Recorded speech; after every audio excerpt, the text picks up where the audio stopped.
Keep going. Wake up. Alice?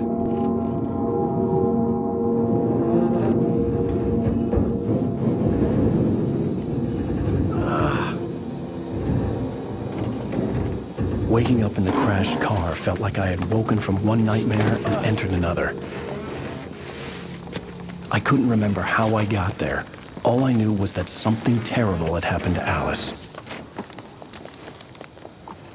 The phone was dead. I'd have to find help on foot.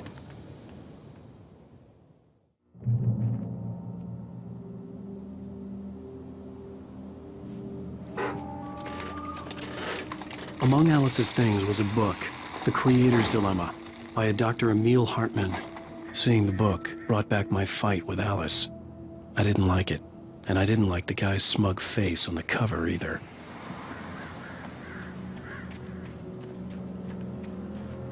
The gas station was my best bet. They'd have a phone I could use. It looked like a long hike through the forest to get there.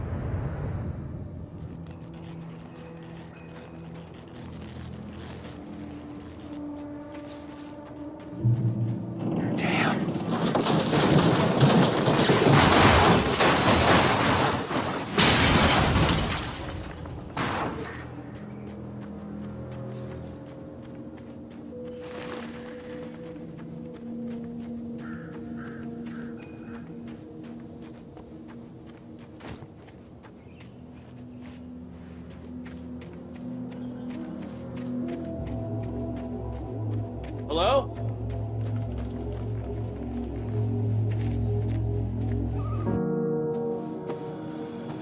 Hello? Is someone there?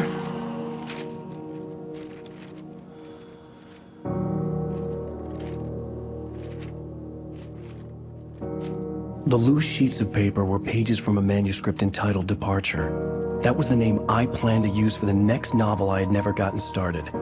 I was named the author. I hadn't written it. I couldn't remember writing it. In the scene on the page, the hero was attacked by an axe murderer in the woods at night.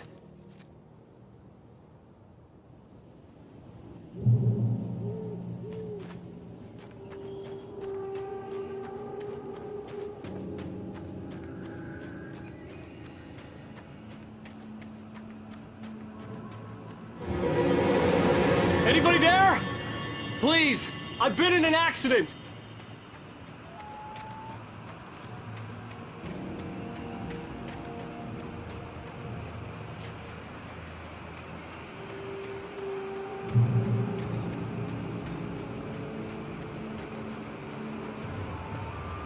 The lights up ahead were a good sign. Maybe I wouldn't have to hike all the way down to the gas station to find a phone.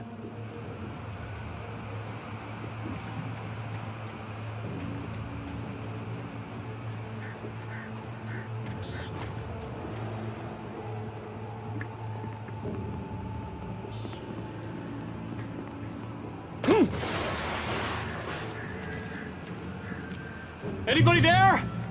Please, I've been in an accident.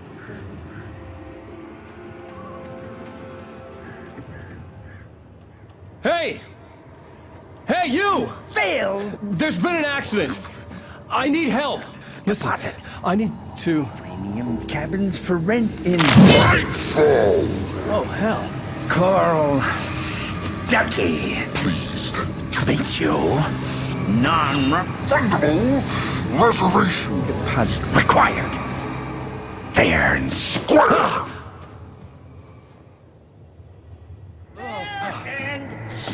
Where?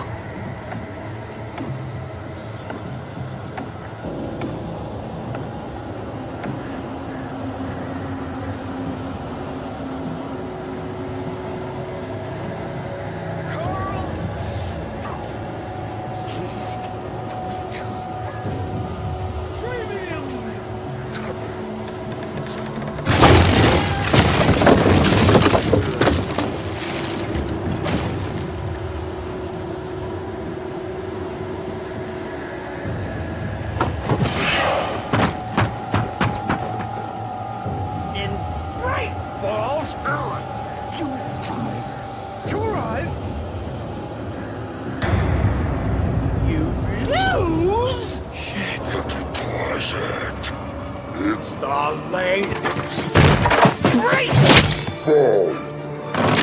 had to figure a way out of this. Any second now, and Stucky would be knocking on the door with his axe like Nicholson in The Shining.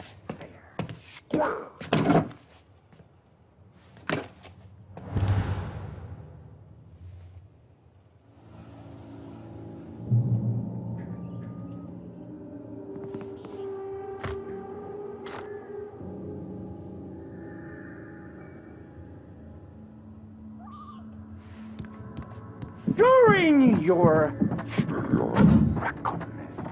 triangulating, it's the latest thing. Incontestably proven. Yes. Let you prove. Right Falls Sheriff Station. Stone. Hello? Keep those cholesterol levels. This is bad.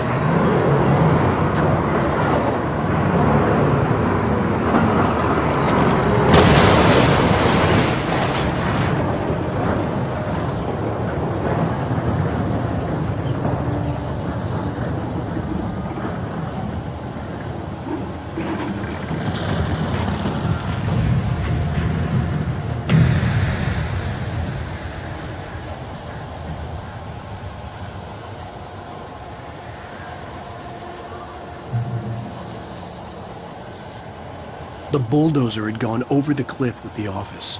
I hoped Stucky had suffered the same fate, but I wasn't planning on staying to find out.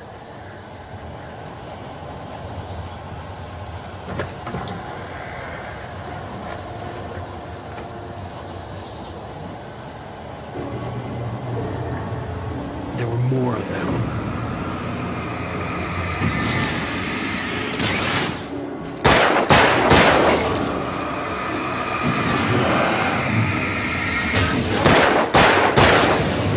My head pounded with a concussion. I'd never fired a gun outside a shooting range, and now I just killed someone. Or something. There were no bodies. They just disappeared.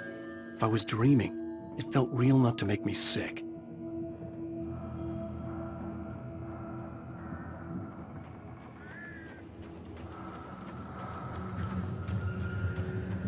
Eerie hand-painted graffiti was revealed by my flashlight. Someone had hidden a chest of supplies near it.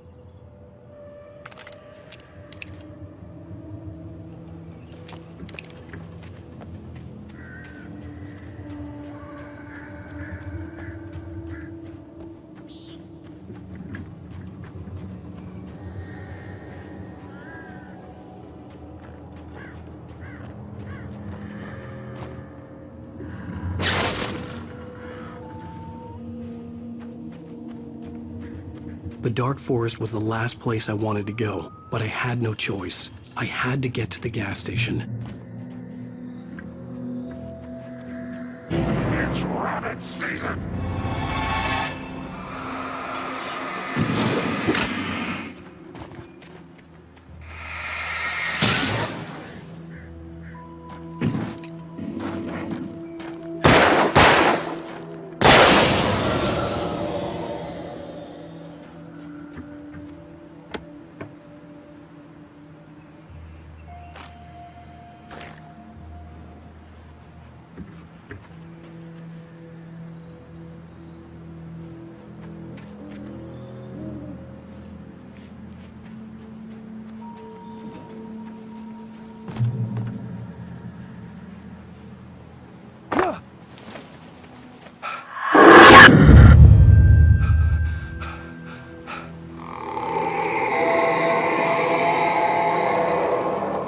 What the hell was that?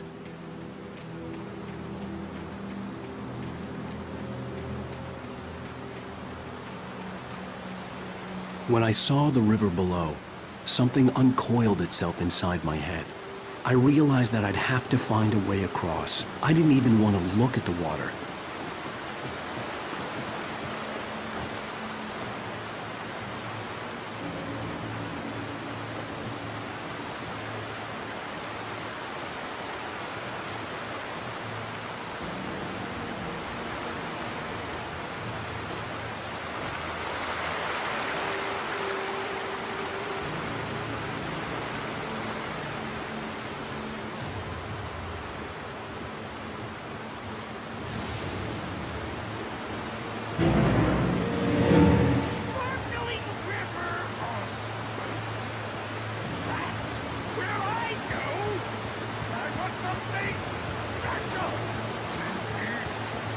Stucky was still out there, in the dark, stalking me.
Taken.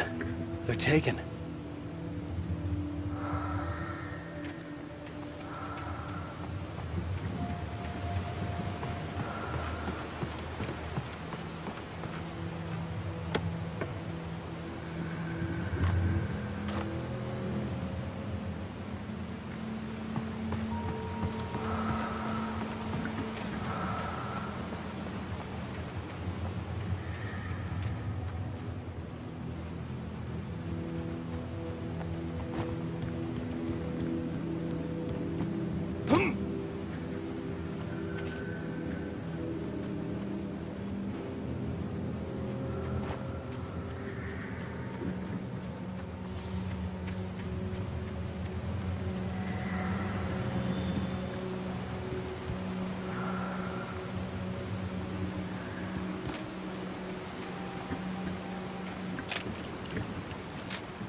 The staircase was broken.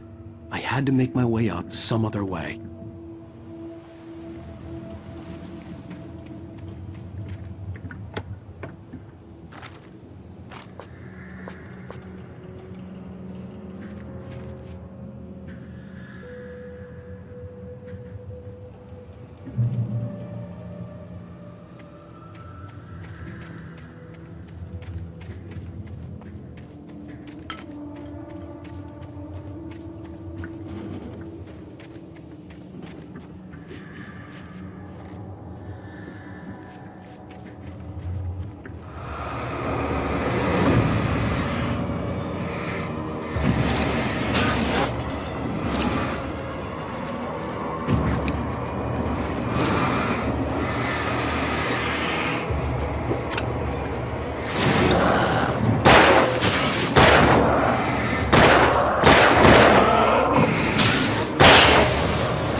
Well, I was just outside for a breath of fresh air, and what a night. I know most of you are probably in your beds by now, but if you're still up and around, take a moment. Step outside for a spell and breathe in deep. The weather is absolutely still. The sky is crystal clear. It's like the forest is quietly breathing along with you.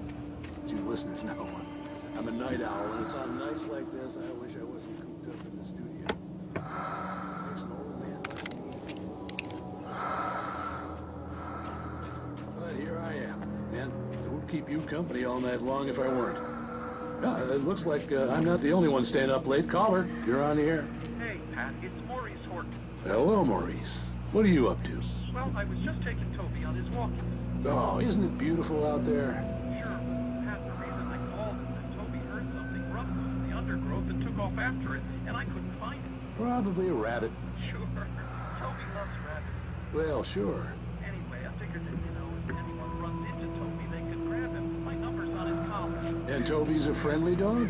Toby loves me.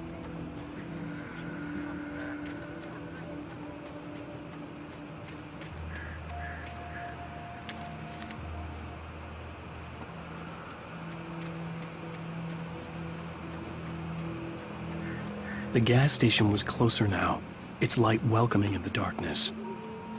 Paul makes the best Dogs in the state.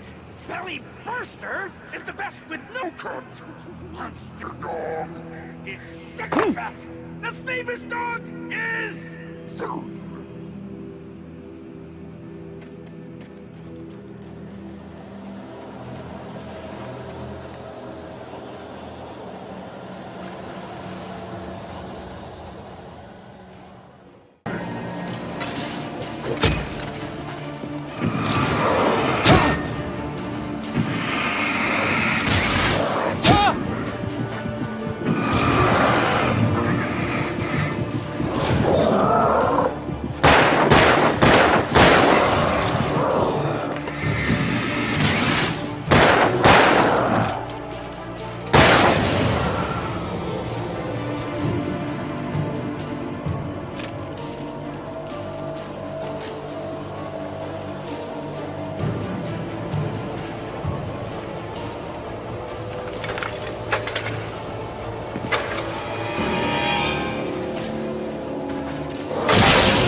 salad, though. A man like me needs a hefty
Science.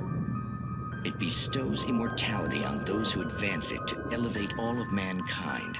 Newton, Einstein, Sagan, princes among men. But the price for such a legacy is steep indeed. In Night Springs. Tonight's episode, a quantum suicide. If our lives are already written, it would take a courageous man to change the script.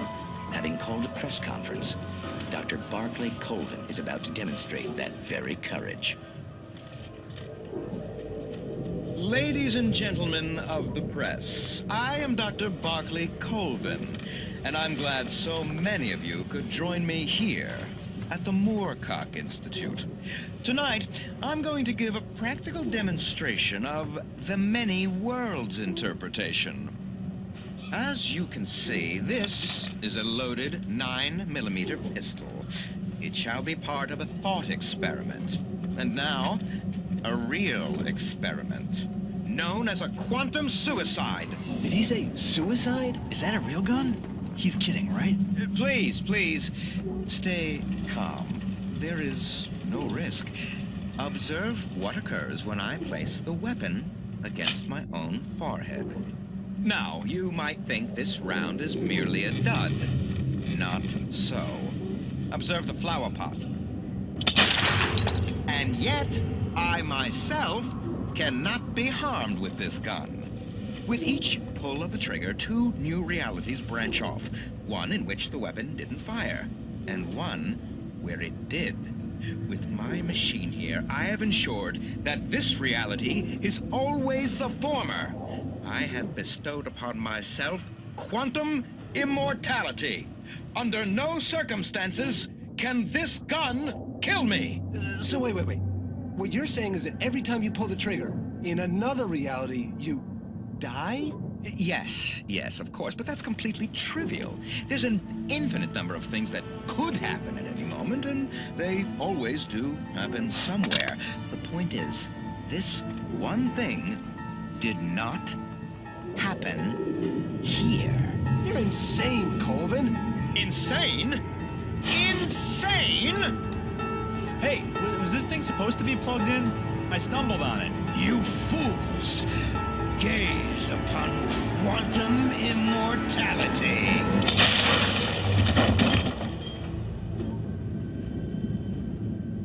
Poor Dr. Colvin, felled by his own hubris or the ignorance of the masses. Perhaps he should have left the crate unopened, the decaying atom unobserved. Curiosity often kills the cat. In Night Springs.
Stucky's body vanished, leaving behind only a lifetime of nightmares to come, assuming I'd reached the lights at the gas station alive.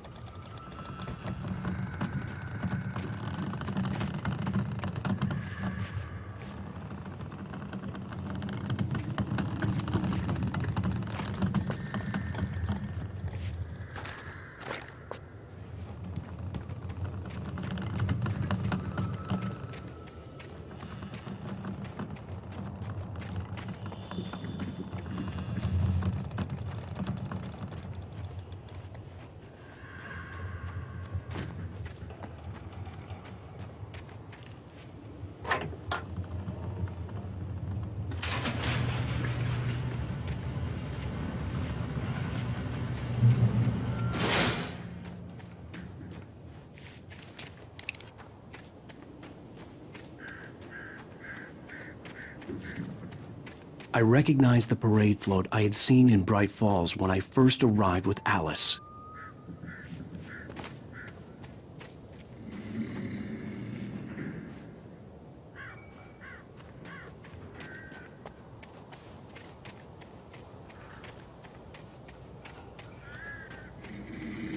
After the insanity I had just experienced in the darkness, the lights of the gas station felt comforting, at least for a moment.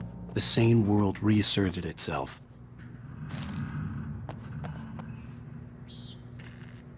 The Deer Fest had been 2 weeks away when we arrived. If the day count on the banner was right, I was missing a whole week between the night we got here and now.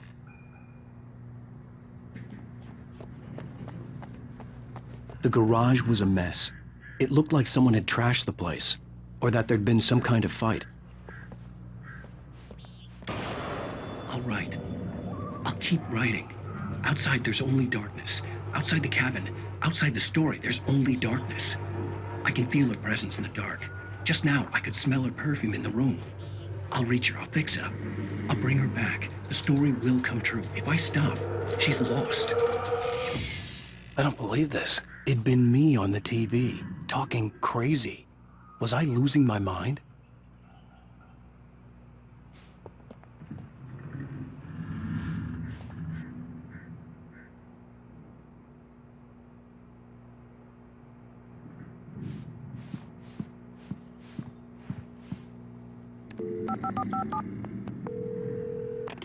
Bright Falls Sheriff Station.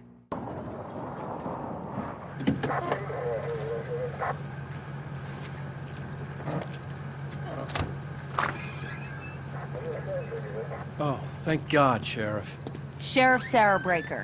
You are... I'm Alan Wake, but listen. I was in a car crash. My wife, Alice, she's missing. Calm down, Mr. Wake. We were staying in a cabin on the island, on Cauldron Lake. There's no island on Cauldron Lake. Not since the big eruption in the 70s.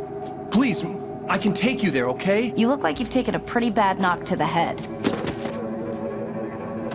Are you okay? Listen. We'll figure this out. Please get in the car. We'll swing by the lake and then we'll go to the station, okay? Mr. Wake, have you seen Stucky, the guy who owns this place? I realized I couldn't tell her what had happened in the forest. She wouldn't have believed me. And then she wouldn't have helped me with Alice.